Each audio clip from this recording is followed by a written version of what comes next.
This year, healing has a sound, transformation has a story, and your breakthrough has a seat waiting for you. On Saturday, February 28, 2026, from 10 a.m. to 2 p.m., join us at Ujima Socials in Dallas, Texas, for the powerful Keeping It All Together, Becoming Who God Called Me to Be Women's Conference. A movement birthed from the memoir that's already changing lives. Keeping It All Together, Healing and Becoming Who God Called Me to Be. The story, the testimony, the ministry, and now, the conference. Experience 4 dynamic speakers who will pour, teach, and pull you into your next level.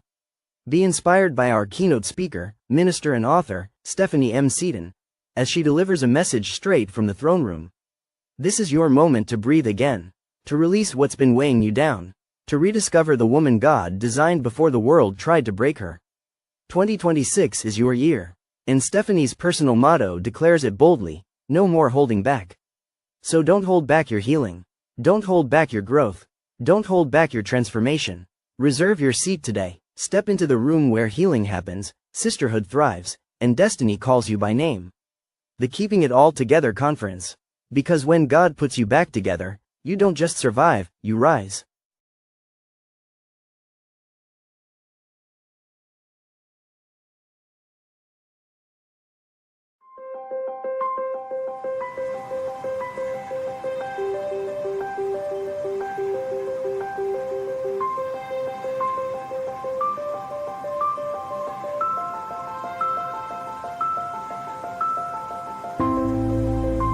Thank you for tuning in. A live stream new episode of the Stephanie M. Seaton Sunday Show will be starting soon with your host, minister, and author Stephanie M. Seaton. If you would like to be a guest on the Stephanie M. Seaton Sunday Show, email Stephanie at stephaniemseatontheauthor@gmail.com.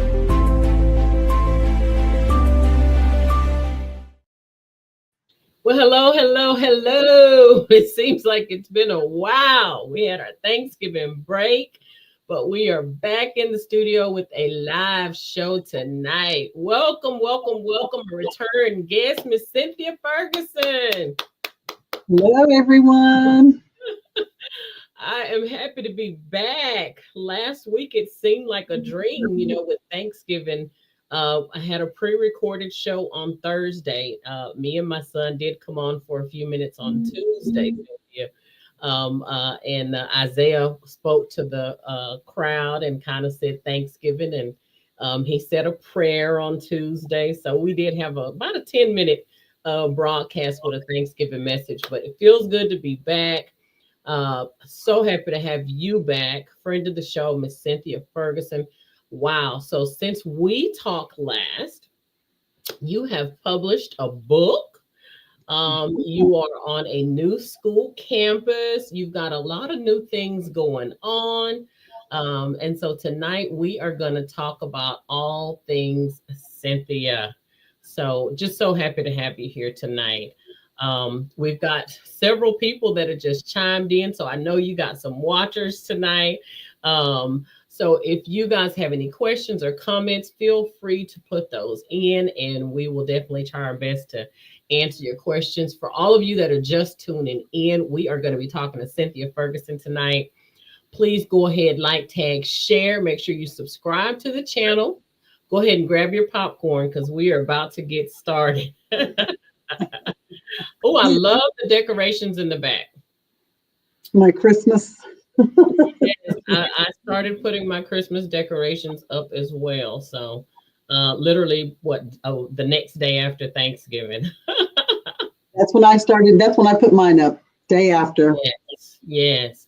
So let me give you an introduction, Miss Cynthia. You have just done so many and are doing so many amazing things. I definitely want to shed light on several of the things that you've got going on. We definitely want to talk about your new book project. Beautiful cover. And just, how you're going to be inspiring people by telling your story. So Miss Cynthia is a devoted servant of the Lord, certified life coach, and visionary behind Courageous Conqueror Life and Empowerment Coaching. She is the founder of the Wolfettes Girls Group, which I had the pleasure of being able to mentor and go and talk with. And we did a pitch competition on last year. Board president of Divas Build Futures in Her Homes LLC. Board secretary of the Legacy Preparatory Charter Academy Education Foundation. In addition to her many leadership roles, Cynthia also serves full-time as a school nurse / medic. Proud mother of 3 sons, 30, 27, and 9. Before we came on camera, we were actually talking about that. She has a 30, 27, and 9. I have a 30 and 10. So you are doing a lot of amazing things, Miss Cynthia. Let's just kind of kick it off and talk a little bit about the Wolfettes. We cannot have an interview and not talk about the Wolfettes. So catch me up. What's been going on with the Wolfettes?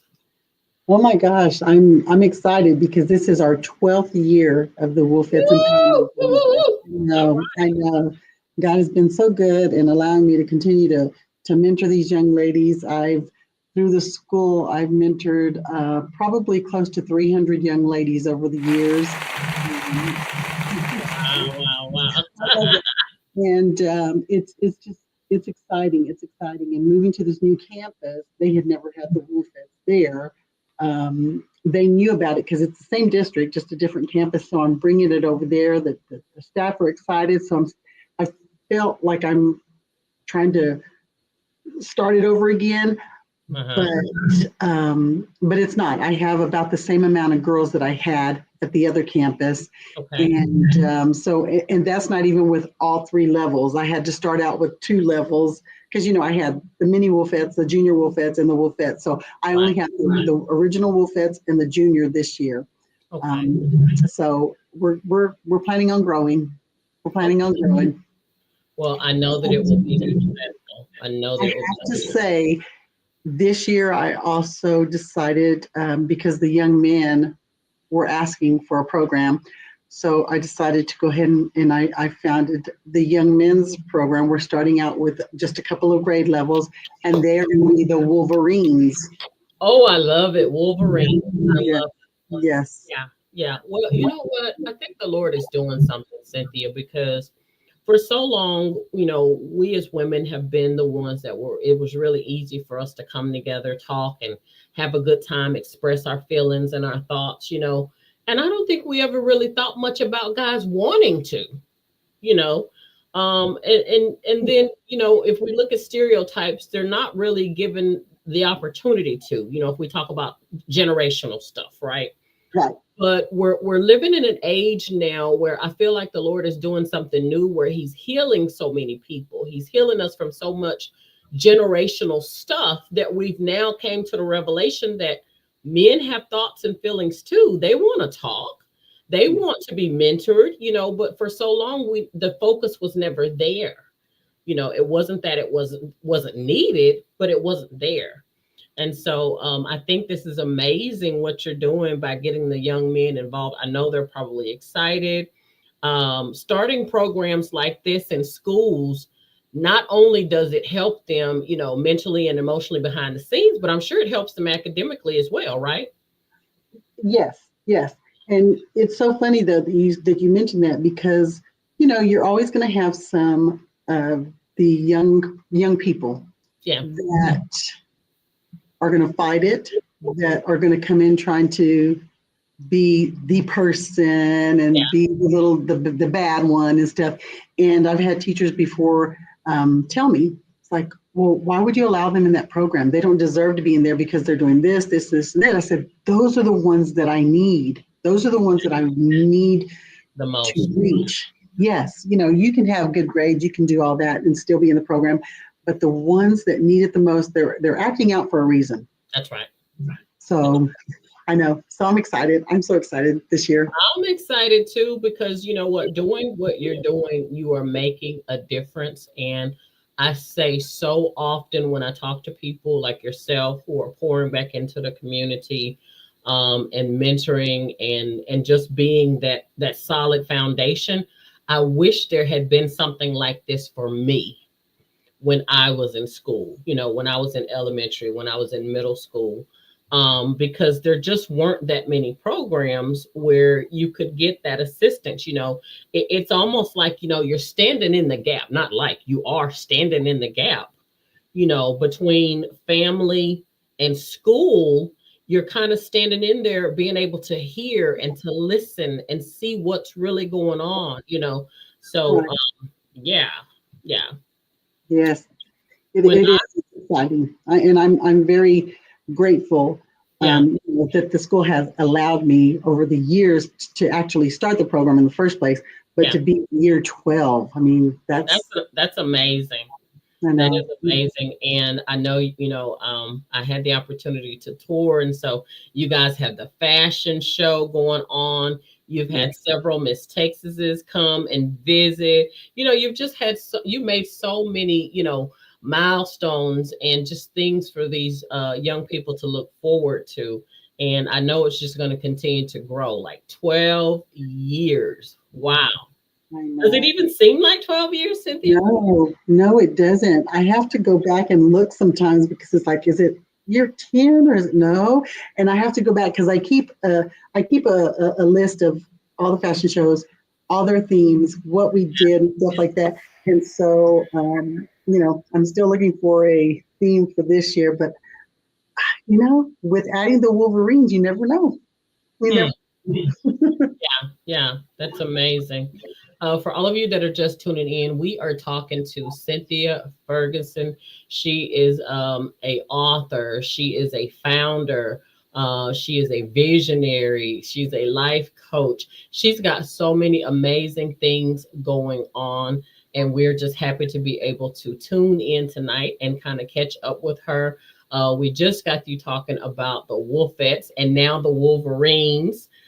They have expanded and are now offering programs for young men as well.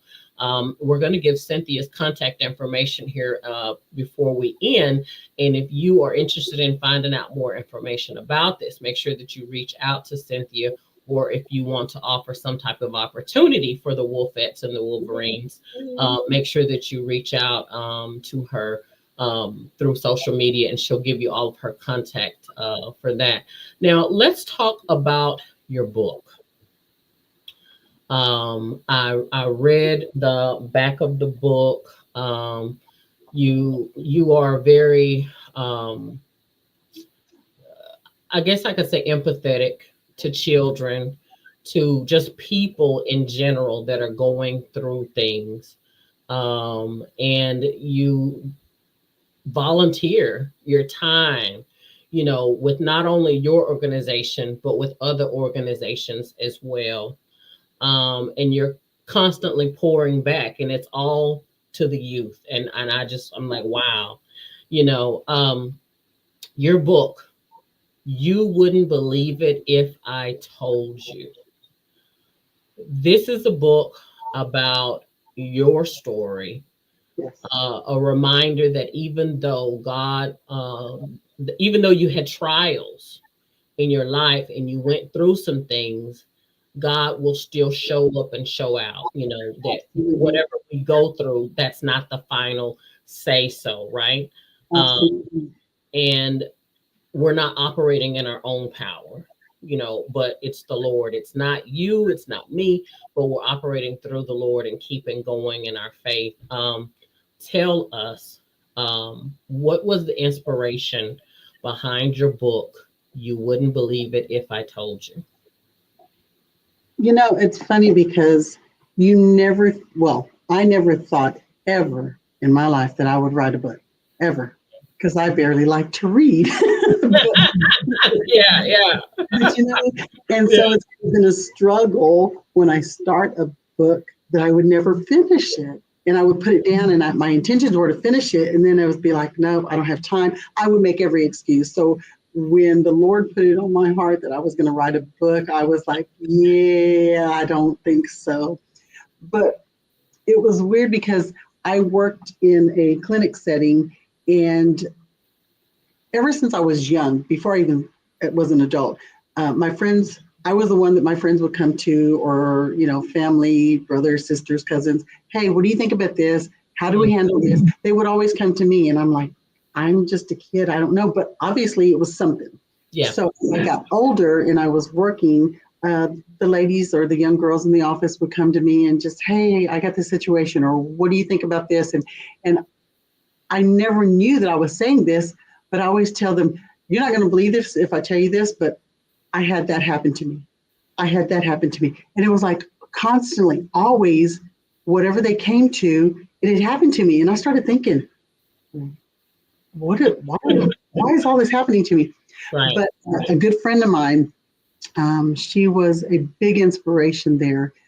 She came to me one day and she says, you need to write a book. And I was like, a book? She says, yeah. She goes, and I have a title for you. She said, the name of your book is You're Not Going to Believe This If I Told You. And I laughed because we had this conversation before about me always saying that. Yeah. And I left it alone. I laughed about it.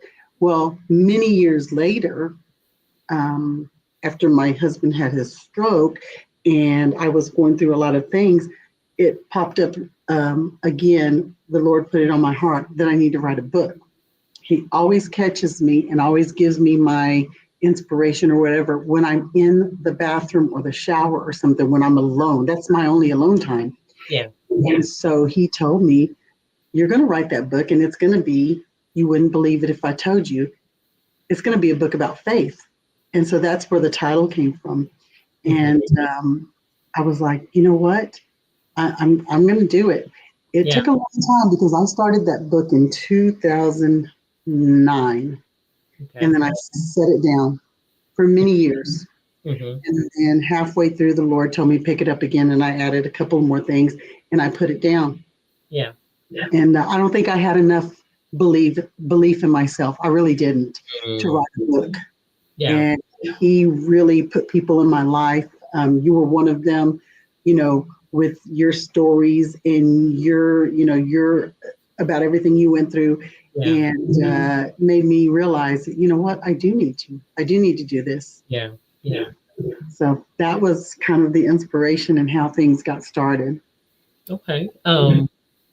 Was there one moment or one experience that kind of sparked the desire to share it through the book once you got the inspiration to write the book? Was there one particular moment or experience that sparked the desire to kind of go ahead and share the journey in a book? As a matter of fact, there was. It was one day or over a period of time, I was thinking, why have I been chosen to go through all these things? I was a kid when I dealt with this, or I was, I didn't know enough, but I always thought I didn't know enough, but why was I the one chosen? I wasn't questioning it and like, why was I chosen? But why was I chosen? I was really trying to find out why I was chosen. Right. And I remember going to my pastor one day and I set up a meeting with him. I said, what's wrong with me? And he's like, what do you mean, what's wrong with you? I said, because I have all these things that I've dealt with. I've had tragedy and another tragedy in my life, another, all these things. I said, but I keep going. I just keep going. And it's like, what's wrong with me? I see people who lose people who have tragedies in their life and they're broken, or they're, they turn to alcohol, or they turn to drugs or whatever. Yeah. God, that I didn't, but I was like, what's wrong with me that I deal with it and I move forward. Right. And he reminded me, he says, he gives me this little scenario, and he reminded me that said, remember, God's going to give you the peace that surpasses all man's understanding. When he said that, I just felt this release. Wow. Peace. Yeah. Because I knew I've always known that's what it was because of God. But when he said the words, it was like really hit, and it was just like a big release. Yeah. Wow. What was the most challenging part about writing, something so personal? And how did you navigate through that, being so vulnerable?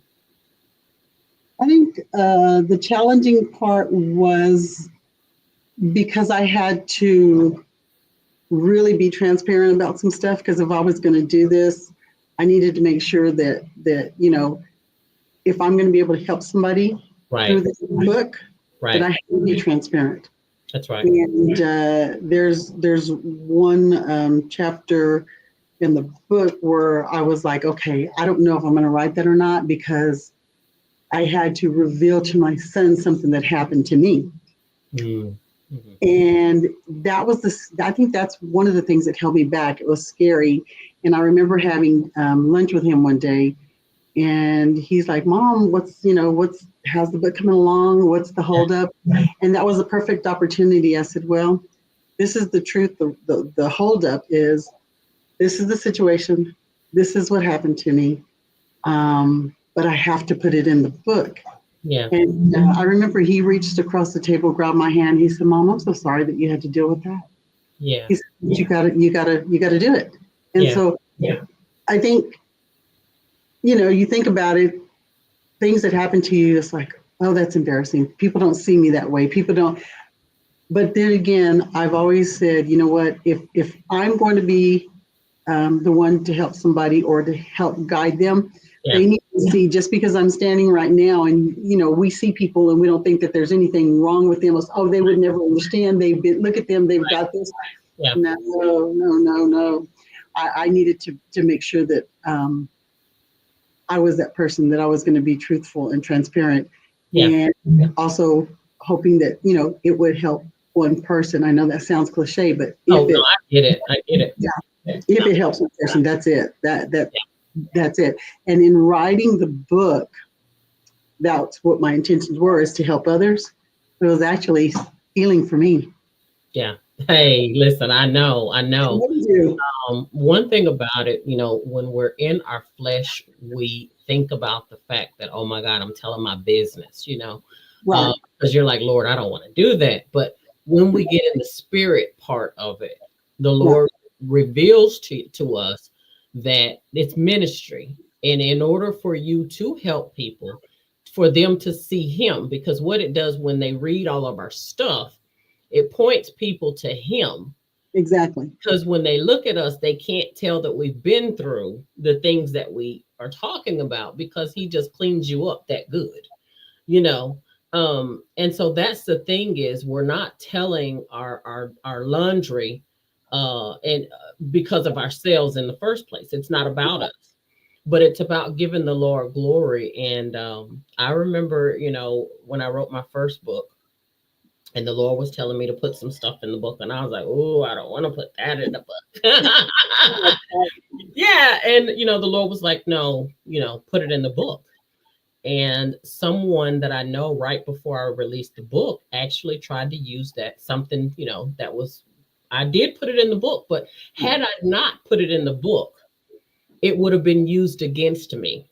Exactly. And so that's the thing, the Lord already knew that. And so when he has you, minister and be transparent, he's thinking about Sally down the road, Tammy down the road, James and John and everybody else down the road that's struggling with that very thing.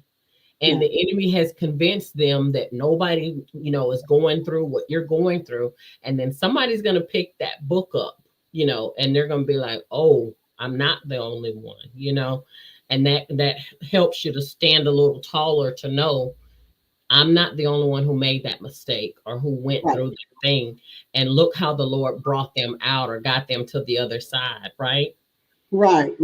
Yeah. And I've seen that in people. It's like, wow, I can't believe that they've dealt with that or they've been through that. Look at them. They're just, and so I had to think back at that and think, okay, that needs to be me now, because I don't know who I'm going to catch, if it's going to be the younger generation, the older generation, male, female. It doesn't matter to me, because we all go through things. That's right. And it may not be the exact similar, but the feelings or the grief or whatever we're dealing with can resemble each other. Grief is grief. Yeah. Let me ask you this. Writing this book, I know that it's changed you. I can only imagine in what ways it's changed you. kind of reveal to us how it's changed you, and also has it strengthened your relationship with the Lord? Oh gosh, yes. It has definitely strengthened my relationship with the Lord, because I trusted him to get through all of this, and the mindset of opening up and revealing some things and telling people, things that had gone on in the household, or, that people don't see, and it made me realize that I knew I had the faith, and I knew I believed in him. I knew he was faithful to me, but it made me really realize how faithful he was to me when I read it, from when it started to where I'm at. I'm like, because you don't think of that all the time. You only think of what happened last week, or last month this happened, and okay, I made it through there. But when you're forced to, I shouldn't even say forced, but when you write down things of things that you've gone through, and the whole lifespan. Yes, it's like, oh my gosh, he has really been faithful to me. His work, his yes, I know. So it has done that. And as for me, it has made me a little. No, not a little bit. It's made me bolder. Yeah, it has made me bolder, and I'm ready to. Let's go. Let's do it. It's funny you should say that, because the new thing that the Lord has settled in my heart and in my mind is no more holding back. Wow. Because, I finally said yes. I finally started doing the work on another level, but I found myself still kind of saying what I need to say, but not saying enough, because I was still worried about people and things and thoughts. And so for me, moving forward, like in the last couple of days until now and forever, the thing the Lord keeps planting in my mind and in my spirit is no more holding back. I'm not watering myself down anymore. I'm not watering down my anointing. I'm not watering down my call. Like, whatever the Lord tells me to say or to do, I have to do it. I can't worry about people anymore. And it takes a growth in him to be able to get to that point. We have to die more of our flesh, if that makes sense, to be able to get to that point. Yeah, it does make sense. And you saying that, I just thought, what, I'm getting older and I really don't care anymore. yeah And that's part of it. But it's like, it is growth. It is growth, because you have to, just like with anything, you have to trust the person, that you're next to, the person that you work with, the person that we can say all day, we trust God, but do we really trust him, like, with everything? Yeah. And that's just growth. It is. Yeah. And he'll put you through the test. He'll put you through the test to see if you really trust him. Yes, because he's testing me right now, and I trust him. I trust him so much. Yeah. It's that blind faith. It's that blind faith that, what, Lord, I don't know. And I've gotten to that point in my own life, Cynthia. I'm like looking around, and I'm like, am I supposed to go here? Am I supposed to do that? Because, like I was telling you before, I don't want to just be doing stuff. I want to do what he actually wants me to do, because I want him to go before me and go with me. And so I don't want to just be, and so I'm always like, okay, Lord, what am I supposed to be doing? And I'm like, this doesn't look like what I think, but I'm trusting you. And that's the part where, you do that blind faith thing that, what, I'm going to start this. And if I have to stop because this wasn't what you wanted me to do, it's okay, because guess what? I started it. You can't, we should want to live and please God in a way that we don't have any, regrets. Right. We don't have any regrets. But if we really think that he said go left, go left. Right. And if you're not supposed to go left, he's still with you. He's still with you. He's gonna guide you back around. But we just have to trust him by faith until he, it's kind of like that it's kind of like that thing, and it says when the Lord leads you on a journey, he'll show you one stair, but he doesn't show you the whole staircase. Right. You just got to trust that there's some more stairs. Exactly. Yeah. You really do. You have to trust that, and you have to know that, like you said, he will guide you. He may let you go a little bit just so you can see, okay, this is not of me. It feels awkward because I think we do know, and sometimes, like you said, our flesh is, we want it so bad, or we want it right there, that we're willing to try to push it. Yeah. But I'm like you. I'm so thankful and grateful that he will protect us. Yeah. He will reroute us. Yeah. It's not always how we want it. It's not always how we see it, but if he does it, then we're good. Hey, I'm grateful for the no's. Exactly. I'm grateful for the no's. He loves us enough to say no. He loves us enough to redirect us. Yes. And that's a beautiful thing. Let me ask you, what do you hope readers walk away with after reading this story? What do you hope the take is for the readers? That they really see how faithful God is, and that they seek him even more, because if they can see some of the things that I've gone through, some of the things in your book that you've gone through, some of the things that others, that they really just let go. What's the saying, let go and let God, that they really, really will learn or start to look or seek him, so that they can find out for themselves. One of the things that I've always said is, I don't see how people do it without God. No, I don't either. And some people don't understand if they've never felt that before. Some people don't understand a miracle if they've never seen one. Some people don't understand. Yes. And it's a different level when you understand it. But I just pray that they will get that first little glimpse. Yeah. And want more. It's like, oh, wow, he did this for me. Let me tell you something. I mean, you are talking, Cynthia. My mom and I were, me, my mom, and my son, I was driving the other day, and we were talking, and I think we went to Walmart. So I parked in the parking lot because this song came on, and it was one of those flashback moments, like you just talked about a few minutes ago, where I really started thinking about what the Lord has done for me.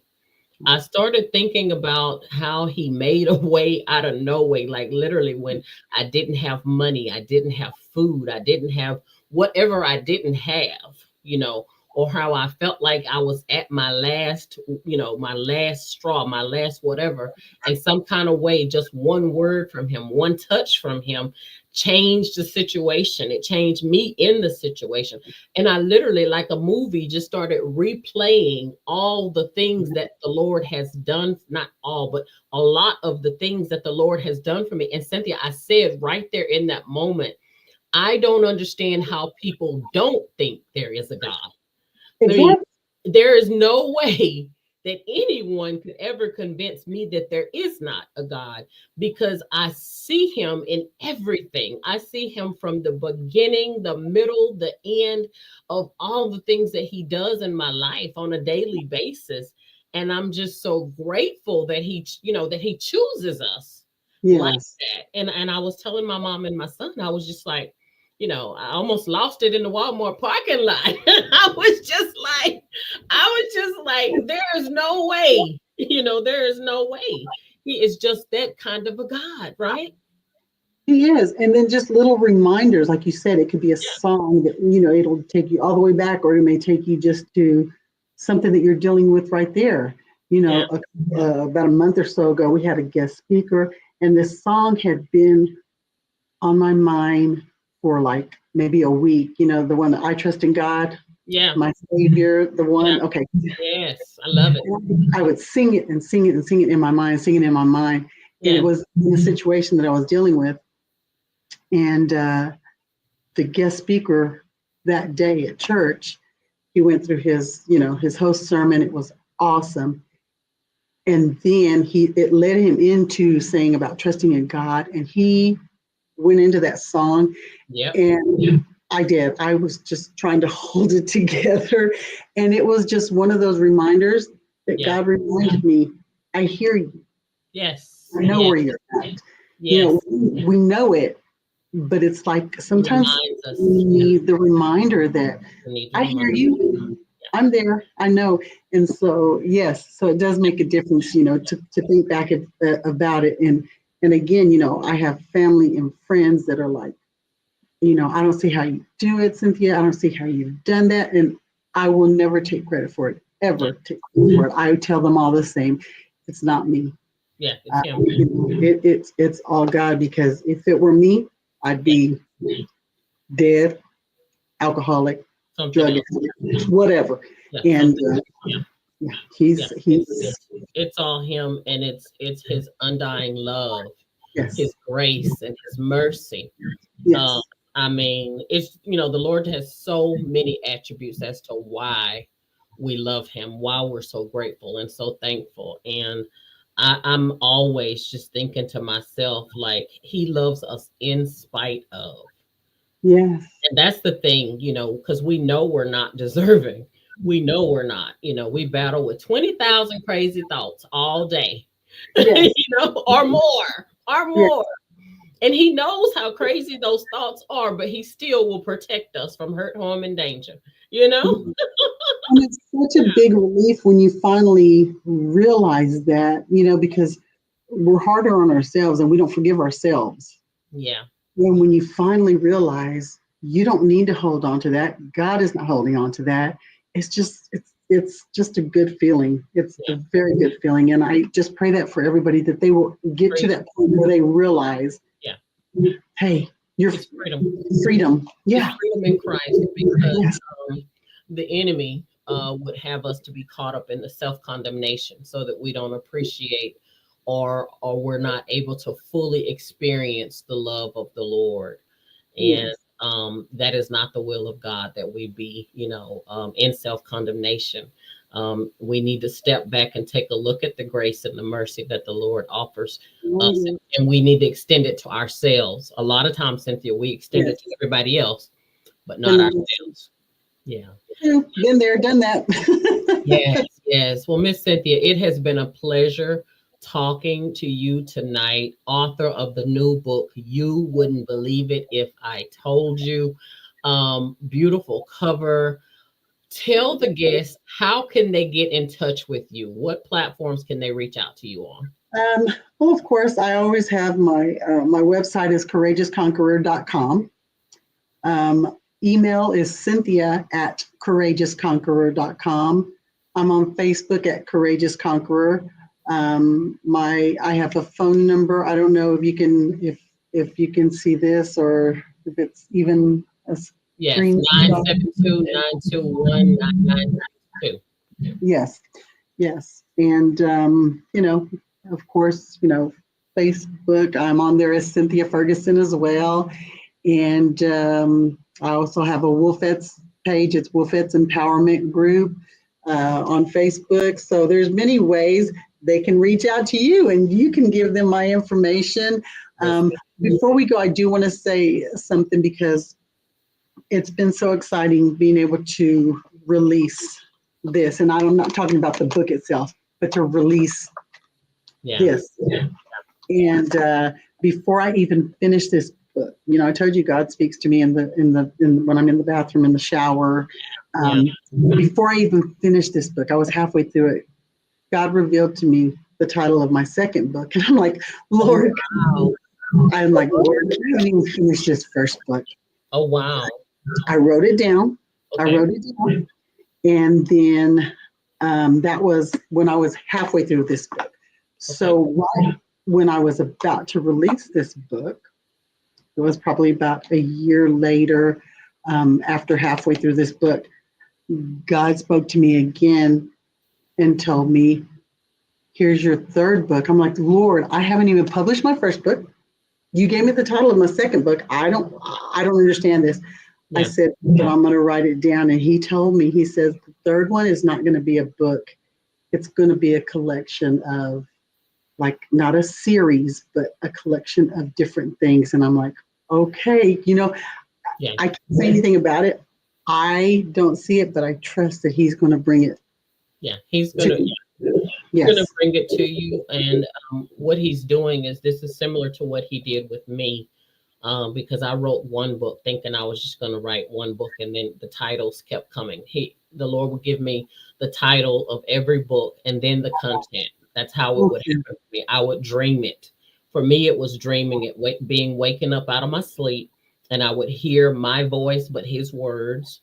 And I would have to get up and record myself, or, let my computer, just talk into my computer and let it record, because I could hear the book. Wow. So yeah, it sounds like that's what's going on for you, but you have many, many books that you're going to be writing. And, we had that conversation a while back. That was when you were in denial. You saw that part. you met that person. Yes, I did. And I was like, okay. And I kept on trying to come and get you going. I was like, come on, Cynthia. You were like, no, I'm not quite ready. I was like, okay. Yeah. But, in God's timing, and, he's got you on a roll now. And I will just say, continue to seek him. He will continue to give you the titles, and trust him. If he gives you the title, he'll give you the material. And he's got the people that need that book. And so just stay encouraged. I'm so happy for you on your journey that you've now began. And this is also therapeutic. It's therapy for you to now be able to open up and release these things, because I've found it to be very therapeutic for me. And so I hope that you will be able to find freedom through your writing as well. Yes, it does. And right now, the book is available on lulu.com, but it is coming out on Amazon. I had a little bit of issues getting it on Amazon at the same time, but like I said, I'm trusting in God. There was a reason it wasn't, but it's supposed to be released on Amazon on December, I think 21st, something around there. So look for it on Amazon around Christmas time. Lulu.com right now. But yeah, I'm really excited, and I thank you so much for this opportunity. I always love speaking with you, because you exude everything that he is. Oh wow, thank you. Yeah. Thank you so much. I really appreciate you coming on. Well, you'll always be a friend of the show, and someone I consider a friend. So thank you, Miss Cynthia. Thank you. All of you that are tuning in tonight, we have been speaking with Miss Cynthia Ferguson. She's got so many amazing things going on. Make sure that you reach out to her if you want to play a part in helping to pour into the lives of the Wolfettes and the Wolverines. So make sure that you reach out to her, and make sure that you tune in on Thursday night, where we'll have another episode of the Stephanie M. Seaton Sunday Show. Good night, Cynthia. Thank you guys so much for tuning in. Y'all have a good night. Good night. If you would like to be a guest on the Stephanie M. Seaton Sunday Show, email Stephanie at stephanieMseatontheauthor@gmail.com.